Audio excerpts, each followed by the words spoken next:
What causes most retirement plans to fail? And conversely, what's the one thing that you can do to ensure that yours doesn't? I've got that and more coming up.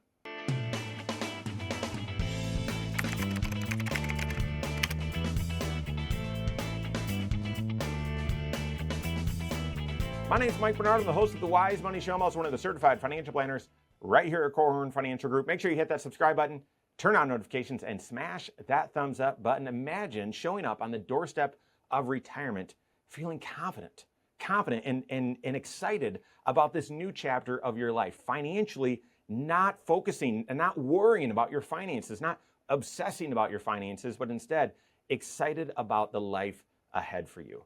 Now, fast forward 10 years from that, and imagine all of that excitement and confidence is gone, and you're concerned and you're thinking all the time about finances. You're saying no to a lot of things that you expected you'd be saying yes to in retirement. What's the one thing that causes that outcome? What's the one thing that causes even the best laid plans to fail, the best laid retirement plans to fail? Most people think it's because they didn't save up enough money. In fact, did a video recently about the 3 reasons why, the 3 mistakes that people make that can wreck their retirement savings, causing them to show up at retirement's doorstep without a fully funded nest egg. And make sure you check that video out as well, because it certainly does help to have a lot saved up and to make sure that dollars don't slip through your fingers. But that's not the number one reason why plans fail. It might be the number one thing that, causes people to take their eye off the ball. They focus too much on that one variable. But the number one reason why most retirement plans fail is not factoring in all of the retirement factors when planning. It's not failing to plan, but it's failing to plan correctly by instead just focusing on really people when they look at retirement planning, and a lot of financial professionals as well, they focus on how much do you have saved up and when are you going to be done? How much do you have saved up and when are you going to be done? And those are 2 very important variables, but it's just 2. And the reason why most retirement plans fail is they focus on just one or maybe just those 2 and not all 5. Think of 2 common retirement statistics. One is that most people retire a couple of years sooner than they expect to, okay? Most people retire a little bit sooner than they expect to. And then the other, most people spend a little bit more in retirement than they planned as well. With rising healthcare costs or cost of living, whatever it is, most people retire a couple years sooner than they think, and most people spend a little bit more than they expect as well. Both of those seems like, well, those would be solved if I just saved up a little bit more money. However, it's not just about how much you have saved up, but it's being clear about all of the factors, all 5 factors that play into having a competent retirement. And the trick is these factors are all interrelated. Making a decision in one is going to impact the other. So what are those 5 factors? What will help you make sure that you have a successful retirement plan? It's 5, okay? It's 5 retirement factors. The first one is age. When do you want to be done? What's your ideal retirement age? And then typically we recommend people say, all right, but then what's an acceptable age? And I know you'll work as long as you need to, but you would really expect, a lot of times people say, I would love to be done at 63 and I better be done, my backup age is by 65, okay? Something like that. So age is the primary variable, but then you also have to look at the other side of that, and that is life expectancy. So doing this and sort of looking at those bookends helps determine how long is retirement going to last. So age is the first factor. Second factor is lifestyle, is spending, retirement spending. And of all of these 5 factors, if you were to press me and say, well, which one is more important than the other? It's spending. I've seen retirement plans work with just a couple $100,000 saved up. I've seen people not be able to retire with a couple $1 million saved up. And the difference is how much they spend. But it's not just your base expenses. You also have to factor in cost of health insurance, taxes, which is likely going to be your biggest expense in retirement. You've got to factor in one-time expenses like vacations and those sorts of things. And then you have to add an inflation component on top of all of that. Most people, when they're planning for retirement, or if you're just doing an online calculator, they just base your spending off of, let's say you need 75% of your pre-retirement income.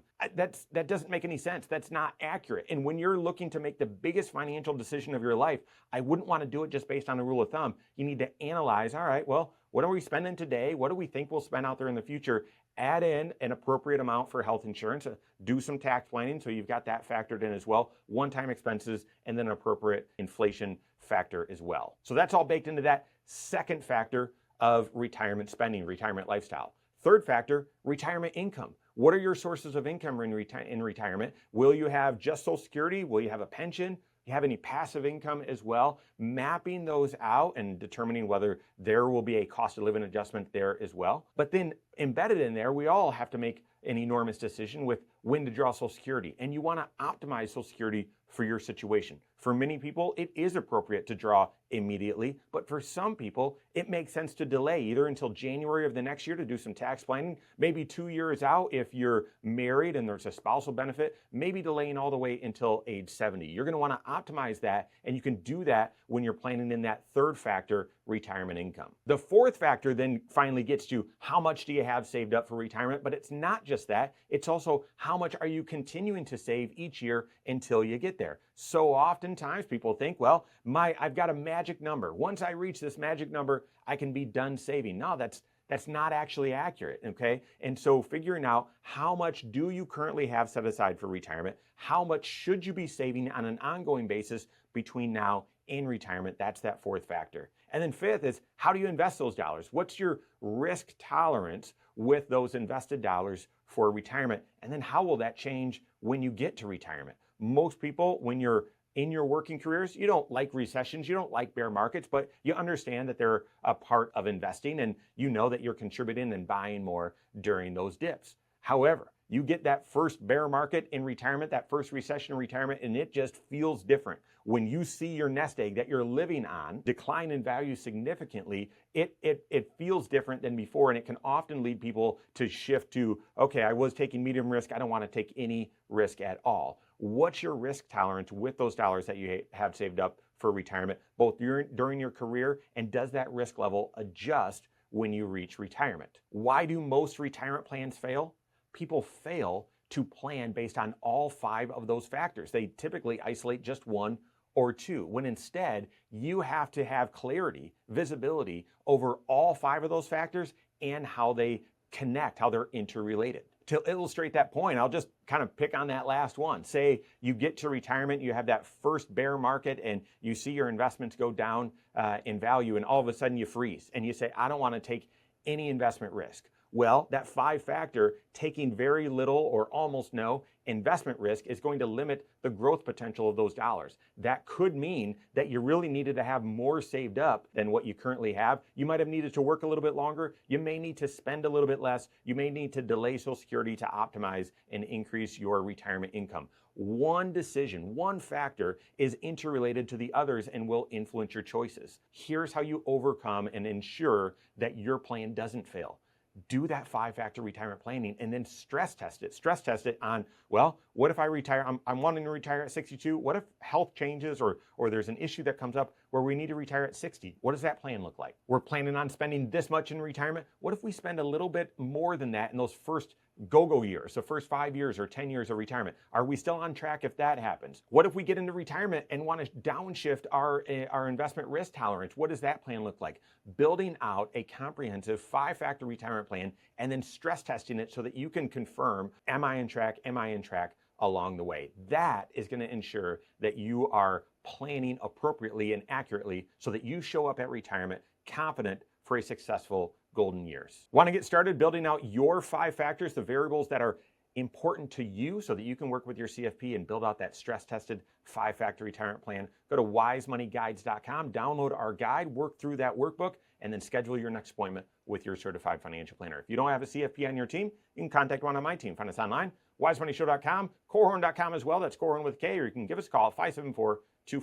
All right, there you have it. Go out and take your next wise step in your financial life.